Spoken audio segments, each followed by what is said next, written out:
Merci. Ok. À très bientôt. Merci. Au revoir.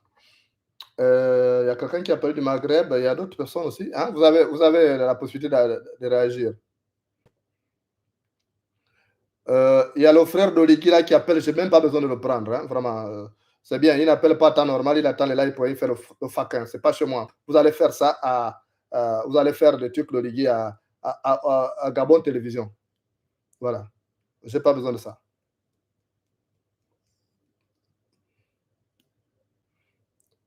Il y a quelqu'un qui a appelé tout à l'heure. Hein? Vous avez la possibilité de réagir. Hein? Vous en faites, vous avez la possibilité de réagir. Donc, je disais, Oligui n'a ni l'étoffe ni les qualités d'un chef. Ce qu'il doit faire, c'est de faire tout rapidement pour qu'on organise les élections. Voilà. Bon, il y a des gens qui prennent. Le Gabon, c'est pour nous tous. C'est quoi cette histoire-là de vouloir, de donner l'impression que le Gabon, c'est pour eux et qu'on doit les subir? Ils sont qui? Ils sont qui pour qu'on les subisse? Le Gabon n'est pas pour eux seuls. Pourquoi on doit les subir? On doit subir pourquoi? Donnez-moi une seule explication. Et ça fait combien? Ça fait plus de 50 ans, 56 ans. Quand on est là, on subit. On subit les bongos. Bongo PDG. Donc on doit être là pour dire non, on subit Oligui, parce qu'Oligui a fait quoi? Il a fait quoi d'extraordinaire? Non, il n'a rien fait pour le Gabon. Voilà. Donc vous avez la possibilité de réagir. Hein? Si vous avez quelque chose à dire, parce que ce qu'il y aura un match après, donc on n'aura pas le temps, mais on va faire un vrai balcon. Je vais appeler tous les autres activistes là, on va les réunir. On va les réunir et après, on aura la parole à tout le monde. On prend cet auditeur qui appelle du Gabon. Allô, bonjour. Allô, bonsoir. Oui, bonsoir. Comment tu vas? Non, ça va. Ça va, merci. Et toi? Ça va, malgré les persécutions, c'est tranquille, quoi. D'accord. Ok, là, tu es en direct, là? Je suis en direct, oui.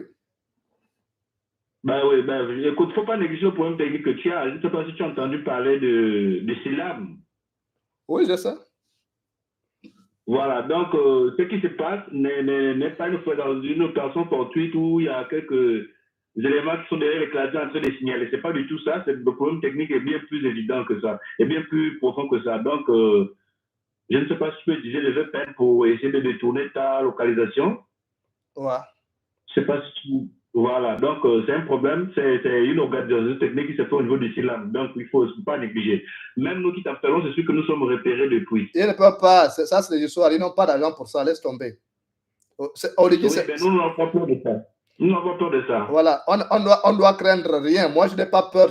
J'attends celui qui va débarquer chez moi, j'ai des fusils chez moi. Ceux qui vont débarquer chez moi, je vais les massacrer en légitime défense. C'est ça. Donc, il n'y a rien là. Ils n'ont qu'à dire, Oligui, c'est un blagueur. Oligui, c'est un blagueur. C'est un pantin. Nathalie Yambala dit, c'est un pantin. On ne doit pas avoir peur de ça. On doit bomber le torse. Mais, ouais, c'est vrai. Maintenant, moi, j'aimerais bien poser des questions à ceux qui font ça. Depuis que le CTRI est là et tous ceux qui ont déposé le dossier, ont-ils eu le travail ou bien c'est peut-être nous qui nous trompons, on n'est pas informés? Les activistes qui sont revenus, tous sont des directeurs généraux ou bien c'est pas comme les autres? Il n'y a rien. Tu as vu, il y a l'autre Maboule là qui nous avait appelé de Tibanga pour dire qu'il est content parce qu'il a déposé le dossier. Donc, comme il suffisait seulement de déposer un dossier pour être content.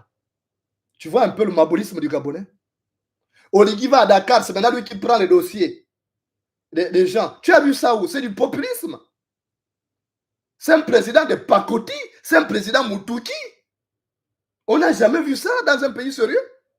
Il y a les services qui sont chargés de ça. Donc c'est le président qui va maintenant collecter les dossiers.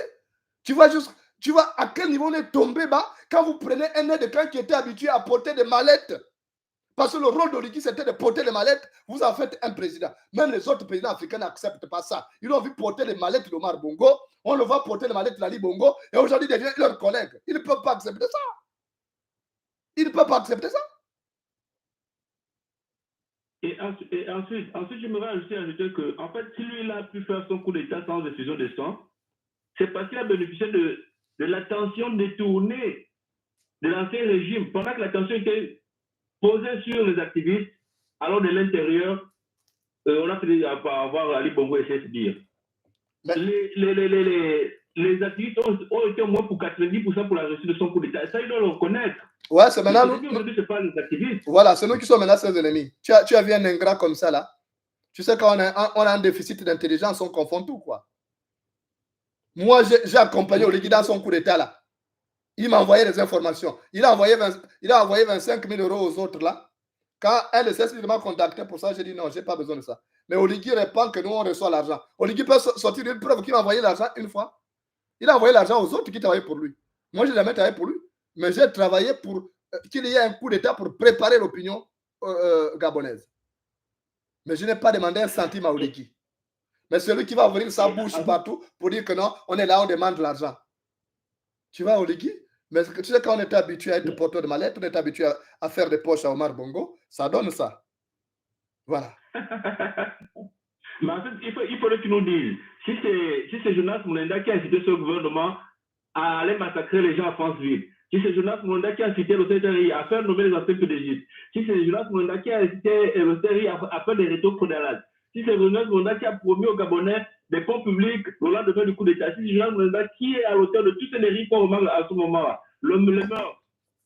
Mais Oligui devait me féliciter. Oligui devait me remercier parce que je lui prête mon intelligence. Il a le déficit de l'intelligence. Je lui prête mon intelligence en dénonçant et en lui donnant la voie à suivre. Mais il s'en prend à moi. Au point même de planifier mon assassinat. Tu vois des gens comme ça? C'est pas du tout normal. Et moi, j'aimerais pour chuter, j'aimerais évoquer un peu le problème du diplomate angolais qui s'est dit agressé. Bien que les conditions soient un peu floues, mais il faut dire que ça a le souci de faire ressurgir à la surface un mal profond. Le mal profond, c'est qu'il y a une rupture entre la CEMAC, il ne faut pas qui c'est l'heure, y compris la Guinée, y compris le Congo, y compris le Cameroun, tout le monde est dedans. L'Angola n'est que le bras armé. Il faut que ça, le général Oligui le comprenne. Il faut qu'il le comprenne dès maintenant que c'est une cabale qui est menée contre la personne d'Oligui. Il ne sait pas ça. Il n'est pas intelligent pour le comprendre. Il ne peut pas comprendre ça. Il n'a pas l'intelligence nécessaire. Il n'a rien compris. Voilà. Parce que il faut qu'il sache que le président angolais est venu au pouvoir dans des conditions aussi troubles qu'Omar Bongo en 2016. Hein. Donc, lui, s'il agit, il agit sous couvert de ceux qui ne peuvent pas agir avec un découvert, c'est-à-dire le président équateur-guinéen, le président camerounais et le président congolais. C'est ce qu'il faut qu'il comprenne en sourdine. Toutes les mesures qui sont faites, qui sont prises, c'est pour bel et bien enlever le siège de la CAC ici au Gabon et le mettre en Guinée équatoriale. Qui bénéficie de ça? C'est bien la Guinée équatoriale. La Guinée équatoriale, c'est qui? C'est son nom qui disait que même papa, sur la frontière, je prends la route, je construis, je leur dis voilà.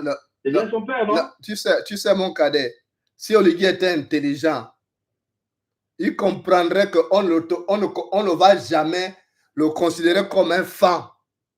Il veut se servir de la communauté fan aujourd'hui parce qu'elle est nombreuse, plus de 28% de la population. Mais Oligui ne parle même pas un mot fan. Oligui n'a pas grandi chez les fans. Aujourd'hui, c'est un opportuniste. Qu'est-ce qu'il faisait pour cette communauté depuis qu'il était avec Omar Bongo? Il n'a rien fait. Aujourd'hui, comme il veut avoir gardé le pouvoir, il veut utiliser la communauté fan. Il dit, je suis chez moi, je suis ceci. Il dit, on est en famille, on joue à domicile. Tu vois un peu quand on a un niveau de réflexion bas, il utilise la fibre ethnique pour vouloir se faire une sorte de costume présidentiel. Mais il n'aura pas ça. Parce que les fans savent, les vrais fans savent que c'est un traître, ce gars-là. Parce qu'il va chez les fans, il dit je suis de vôtre, je suis machin. Après, il repart chez les Bateke, il va dire non, ne vous en faites pas, j'utilise ces gens, vous savez qu'ils aiment l'argent, ils aiment tout. C'est ce qu'il dit quand il se trouve avec ses parents Bateke. Mais oui, moi ça m'a été rapporté. Et quand je vois les parents fans là, qui disent que c'est un de nôtres, je rigole. Je rigole. Ok, je voulais savoir aux autres autant d'intervenir, je reviendrai encore. Ok, merci beaucoup. Ouais, je vais prendre un petit frère qui appelait des États-Unis là. Je vais prendre quelqu'un qui appelle des États-Unis, ils sont nombreux. Alors, on va aux États-Unis. Allô, bonjour. Bonjour. Alors, vous avez la parole, monsieur.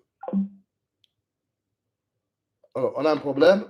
Donc, après les États-Unis, je vois, c'est l'Allemagne, hein, ou l'Angleterre. Allô, bonjour. Oleta, code de ta père, laisse Brice Oligui tranquille. Code de ta père. Je te le dis aujourd'hui, imbécile. C'est ta maman que tu insultes. Merci. Donc, vous voyez les gens d'Oligui, non?